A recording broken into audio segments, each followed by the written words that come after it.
What's up and welcome to an episode of Gizmo Slip Tech. Today we're taking a look at the Razer Blade Pro 17. This is Razer's most expensive and highest performance variant of their most expensive laptop. So we're looking at a $3,700 base price, not including tax or if you get the warranty on it, but also very awesome laptop for a ton of different reasons. We're going to be going through everything today on this laptop, from performance breakdowns to battery life to the chassis, the display, just everything. So I'm gonna try to keep this as simple and easy to understand as possible. And of course, as always, these will be honest reviews. None of this is sponsored or paid for by the brand. Without further ado, it's gonna be freaking epic. Let's get started. Now, my first impression of the 4K 120Hz display was extremely negative, if I'm being honest. I've been playing a lot of Black Desert Online. It is not very compatible with a 4K resolution on this small of a display. Everything from the menus to the little icons and everything was teeny tiny. Like literally you had to be like 2 inches from the screen to read anything, because that's how high of a resolution we're talking here. Now when I switched it to 1080p, everything became a little bit fuzzy, which is not ideal either, and that's mainly because this is not a native resolution panel, so 1080p is going to be even fuzzier than a normal 1080p panel would be. In the end, I found the correct middle ground being 1440p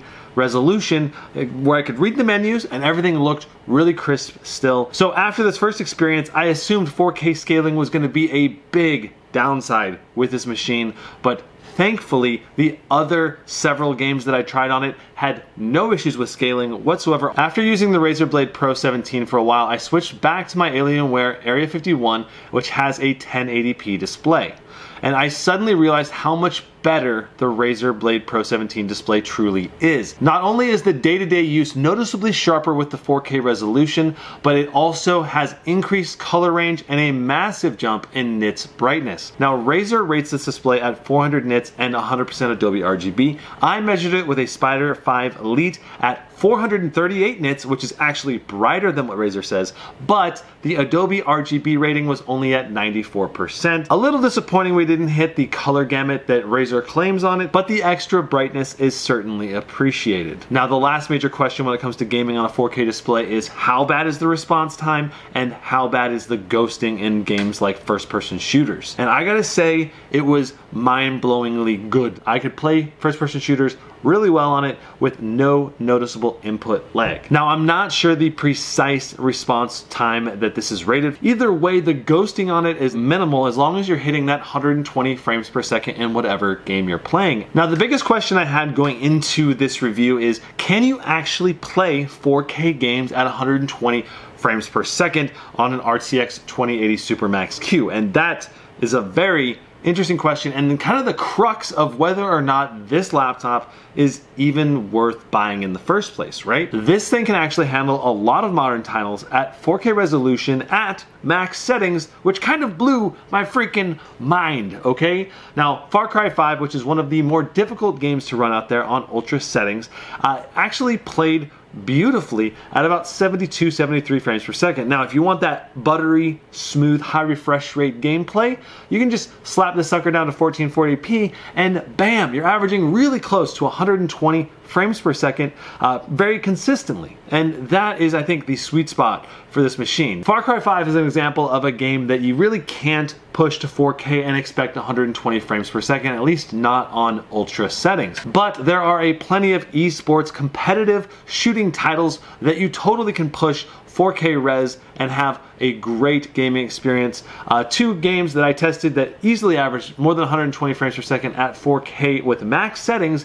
One is Valorant and the other one is CSGO. Both of these games are fairly lightweight titles, but I think they really showcase the gaming capability and the flexibility of this display, because if you can't run a game at 4K and hit 120 frames per second and you really want to hit 120 frames per second, you can just bump down the resolution down to 1440p and still have a very crisp, very clear image and have a great gaming experience. If I can get a good play where I hit a triple kill, that's all we'll really need. Instantly dead. The one caveat I'll say is that if you have to bump all the way down to 1080p, the image becomes noticeably less crisp. So Just keep that in mind. Windows Hello on this machine is fantastic. It has IR sensors that can see your face even in pretty dim light, and it worked exceptionally well to log in basically instantly. But a quick Google search revealed that it can still be spoofed with a printed infrared photo of the owner. I don't think you're recognizing It's not recognizing dogs. Oh, dang it! I was hoping to be able to be like, here's my dog, log in. Okay, it's time to dive into the stress test and benchmarks and see how much performance we can get from this machine. But before we do that, we need to understand what the power profiles and how you manage the performance of the machine. And you do that with Razer Synapse. Now, there are a number of power profiles you can set up. The primary major standout feature for the balanced mode is that you can actually set the fan to be auto mode or full manual mode, and you can set the RPMs of the fan.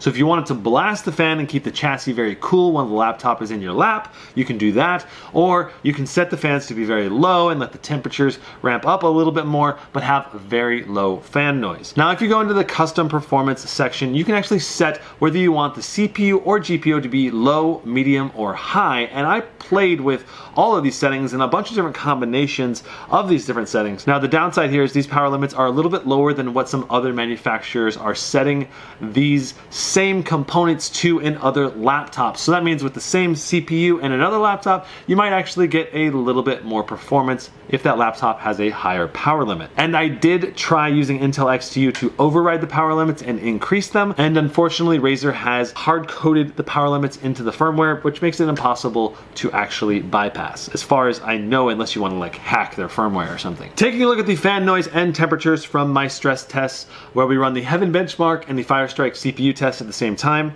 Idle fan noise when you're running nothing is basically completely silent. Now, when you have the power profiles set to low for the CPU and GPU, the fans only ramped up to 48 decibels. On medium, we got to 51 decibels, and on high with max fans, 53.6 decibels, which is really quiet for a max fan profile. Taking a look at the temperatures, you can see that the GPU temps were very reasonable with all three performance settings. But when you go to the CPU, you can see that when you go to high CPU and high demand on the GPU, you do run into some high temperatures on that CPU, getting up to 88 degrees. If you take a look at the corresponding clock speeds, you can see that with the high temperatures on the CPU, you're also getting more clock speed on all 8 cores at the same time, averaging 3.58 gigahertz across all cores on high, 3.05 on medium, and 2.58 on low. Overall, I really like how Razer has set up the power profiles here.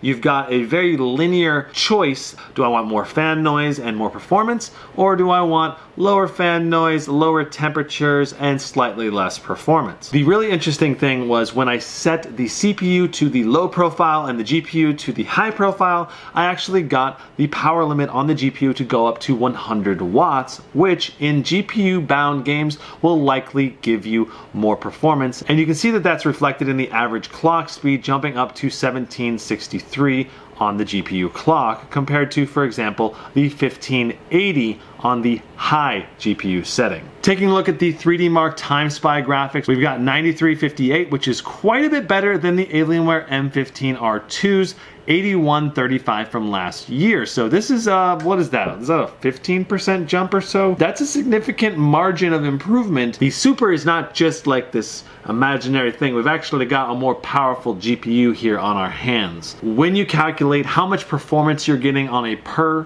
pound basis, the Razer Blade Pro 17 actually came in second with the most performance per pound of all these laptops that I've tested. So if you're looking for GPU performance in a portable package, this has some fantastic GPU performance for its size. Now, as good as the performance per pound is on this laptop, the performance per dollar sucks. It actually came in last out of my recently reviewed laptop. So if you're looking to get the most bang for the buck, don't look at this machine in the sense that you're just going to be paying the money for the performance, because you're actually paying the money for the performance plus a whole bunch of premium features like a touch display with edge-to-edge glass with Gorilla Glass, the 4K 120 Hz display with ultra-high brightness, a very vibrant, bright backlit keyboard, and of course a excellent touchpad and a very well-built unibody chassis that has very minimal flex and give it's hard to ask for a more rigid laptop frame. Taking a look at the CINEBENCH R20 multi-score, we got 3599, which is a really good score and a massive improvement over last year's 9750H, which was a 6-core CPU. We've got an 8-core CPU in here now, so as expected, we're getting a big bump in performance. Now, the major downside here is that AMD has really shown Intel the boot, if you will, with their new 7nm CPUs, which are crushing the Intel lineup on a price to performance ratio and also on the size of a laptop that the 8-core CPUs can fit in. Take a look at the Asus Zephyrus G14. It's a 3.7-pound laptop, and it can fit a processor that's just as powerful as this machine, which is much larger and obviously much more expensive at the same time. Points per dollar, CINEBENCH R20. This is, again, the worst laptop that I've ever tested in terms of value on points per dollar. Taking a look at points per pound, we actually did really well and was above average, which makes sense because we've got an 8-core CPU and a relatively thin and light chassis. It's above average, but it's certainly not the very best when it comes to performance per pound in the CPU category. Taking a look at the Handbrake 4K render time, 9 minutes and 53 seconds, is a very respectable and impressive time for a laptop that's this thin and light. As good as this time is, take a look at the Alienware M15 R2 score, which has last year's i9 9980HK in it. You can get a very similar laptop this year with a new 10th gen processor that's unlocked in a chassis that's about the same size and thickness, and you're going to get quite a bit more CPU performance out of that new 10th gen unlocked processor. This machine, if you're after the most CPU performance in a thin and light profile, definitely not it. So that's the synthetic test on the GPU and CPU, but how does the actual gaming benchmarks play out? Well, Far Cry 5, we have excellent performance at 115 FPS, and a few times this actually scored 125 frames per second. Now, I did do a whole bunch of different tests on Far Cry 5, testing different resolutions and settings. You can see that when I benchmarked it at Ultra settings at 4K, it got 71 frames per second, which is still good. It's still very playable. For a first-person shooter, though, I prefer to have 100 plus FPS. So when I dropped it down to 1440p, I actually got 113 frames per second. Now, I tested a number of games to see how this thing performs at the 4K resolution across a variety of titles. Far Cry 5, 71 frames per second, like I said. The Witcher 3 on Ultra, 58 frames per second. Jedi Fallen Order on Ultra, 85 frames per second. That's pretty impressive. And again, these are all on max settings. Now, when it comes to esports titles, you're gonna get some of them where you can easily push over 120 frames per second, like Valorant and CSGO Ultra. Both of those games on maxed out settings, 4K, were averaging 170 frames per second, with basically dips no lower than 120 FPS in the 1% lows. So you're gonna have exceptionally smooth, fluid gameplay in those esports titles. But other ones like Apex Legends on low settings, we only got 92 frames per second on 4K. So if you want to hit 120 frames per second consistently in Apex Legends, you're gonna need to lower the resolution down to 1440p, and then you're gonna be hitting that 120 frames per second mark, no problem. That said, games like The Witcher 3 don't really need to run at 120 frames per second for them to be enjoyable. The simple fact is, single player games and third party perspective games just need 60 frames per second to have basically maximum enjoyment. So I wouldn't really worry about those ones so much as the esports titles where you really want to be pushing the 100 plus frame rate range. Taking a look at the Shadow of the Tomb Raider on highest settings at 1080p, we got 113 frames per second, which especially if you compare this number with last year's Alienware M15 R2 RTX 2080 Max Q, you can see that we're getting 21 frames per second more, which is a significant jump up. So I'm glad we're seeing that noticeable jump in performance, though you also have to keep in mind we've got an upgraded CPU here as well, so that could be influencing these benchmark numbers. I did run Shadow of the Tomb Raider at a number of different settings, and you can see here at 1080p 113, 4K on highest we got 41, 1440p on highest we got 76. So 76 is very playable at 1440p. 41, this might actually be the first game where it's going to be kind of struggling to play at a 4K resolution out of the games that I tested. Now, when it comes to speakers on this bad boy, we've got some really good overall speakers. They have reasonable bass, nothing amazing, but very clear mids and highs.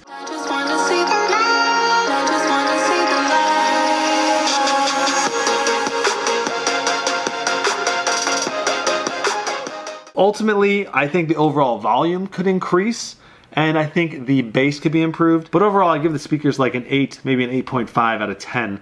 Certainly makes multimedia Netflix watching very enjoyable, and listening to music is great. Gaming on the speakers is also great. I love the sound isolation that you get actually with this keyboard, because you kind of get a left-right audio soundstage just when you're playing games because of how strong the separation is on the left and right sides. And when you combine how quiet this machine can actually play games at with the great speakers, you can have some really impressive and great gameplay without any headphones, just using the onboard speakers, and you even kind of get some spatial awareness in there. So 2 giant thumbs up for headphoneless gameplay, which is something that not as many laptops do this well. Now, Razer calls this device the Razer Blade Pro 17, and as a pro device, I would tend to agree. It's got a much improved display that's very close to a professional caliber display, because you get that 100% Adobe RGB, at least according to Razer, and you have the brighter nits brightness. You also have the 8-core processor, but here's the thing, and this is where I give a little bit of pushback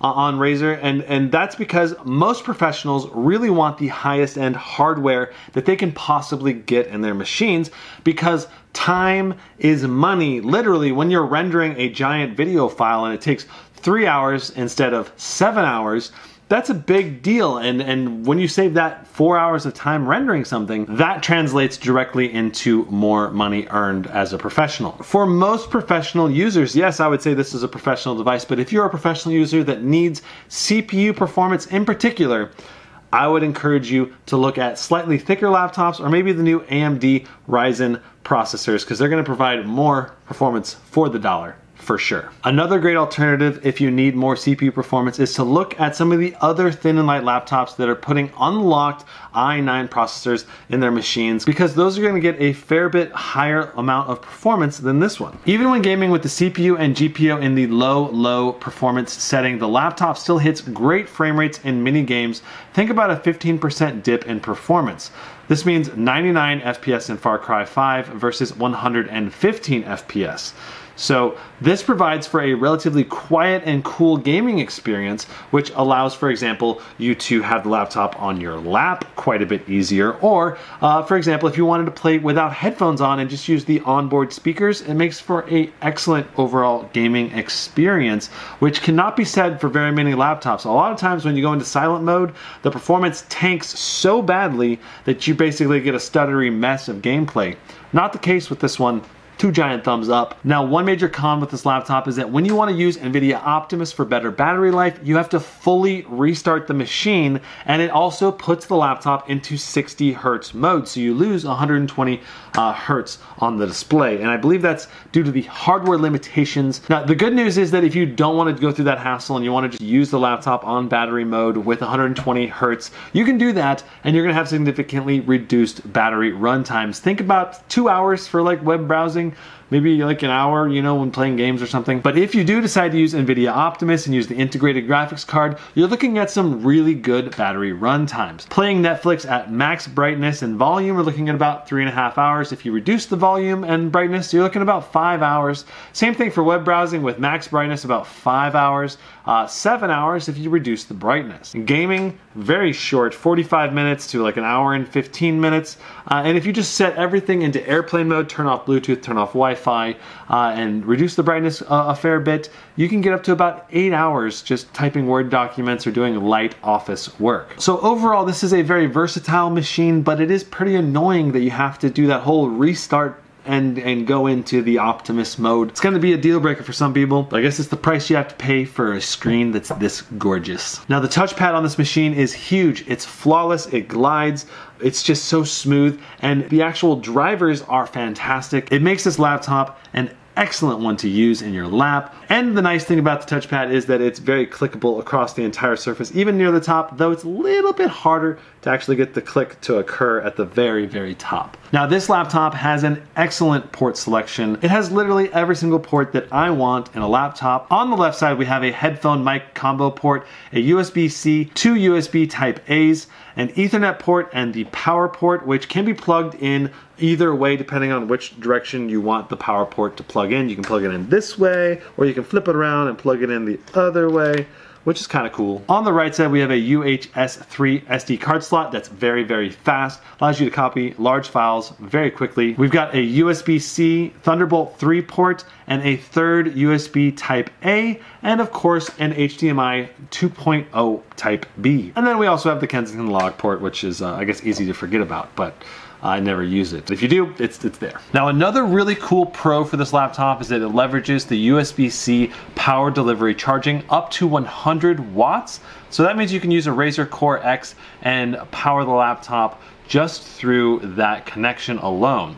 I don't know if that's enough power to keep the system completely running even while gaming. That might be an interesting test for the future though. Now the Razer Blade Pro comes with the Intel AX201, which is Wi-Fi 6 capable, which is great future proofing for when Wi-Fi 6 becomes the standard. Now as far as upgradability goes, we have 2 SSD slots that are NVMe M.2 SATA slots, which is great. And then we also have 2 DDR4 memory slots that are upgradable all the way up to 64 gigs at 3200 megahertz. By default, this comes with a 1 terabyte SSD with the other M.2 slot empty. So that means if you want to add a second SSD, you don't even have to reinstall Windows. You just pop it in the empty slot and you're good to go. Now this keyboard has an excellent backlight. Every single symbol on this laptop is lit up, which I absolutely love that, and it's per key RGB, so you can change the color of every individual key. The feel of the actual laptop keys themselves are a little soft, not so much like a shunk feeling, but once you get used to it, it feels really good. Now, there are a couple of major cons to the keyboard. First of all, the arrow key setup here, it's really bad. Now, I really dislike these tiny little up-down arrows. I know that they changed it so that the arrow keys would not go in between the question mark and the shift key anymore, and that's probably warranted. But what I would love to see is that they move the arrow keys down just like a ½ inch and make the up-down arrow keys a full size set. Now another downside of the keyboard is that the control key is also much smaller than on many other laptops. Overall, I hope that the next keyboard version will have a larger control key, maybe a larger tab, caps, shift key, just slightly wider, bigger. Now, one minor con of the Razer Blade Pro 17 is that the edges are quite sharp. They're not sharp enough to cut you, but they do dig into your wrist a little bit. In some ways, I kind of like it because it's so clean, but it also makes the laptop a little bit uncomfortable to use. Yes, this laptop is expensive, but it is premium, and there are just a number of things. It's really hard to find the quality of this overall construction, the edge-to-edge Gorilla Glass touch display that also is 4K, that's also a high refresh rate display, that's also really high nits brightness and color gamut, the portability, the overall package size, and the reliability of this whole thing. It's just a very impressive machine, and it's one that if you value those premium features like the high-end touch display, Windows Hello, which just logged me in, just like that. If you value having like the best of the best when it comes to those user functionality and premium features, then you will really appreciate and I think love this machine in so many ways. Overall, this is a great example of a premium laptop with a premium price tag that is actually worth it for users that crave that superior experience. That's my honest take on this machine. I'm not fanboying over Razer. I think this thing is like legit. Might be my replacement for my Alienware because I really am appreciating some of these features, especially the clarity on the 4K display. That is like a massive improvement over the Alienware display. That's it for my review of the Razer Blade Pro 17. If you're looking to purchase this guy, I'll have links in the description down to some places where you can buy it. If it's on Amazon, it will go to help support the channel, but don't feel like you have to buy it from Amazon if you find it at a better price somewhere else. Anyway, that's it for this episode of Gizmo Slip Tech. I hope you enjoyed this review, and I will see you in the next one. Brendan? Yep.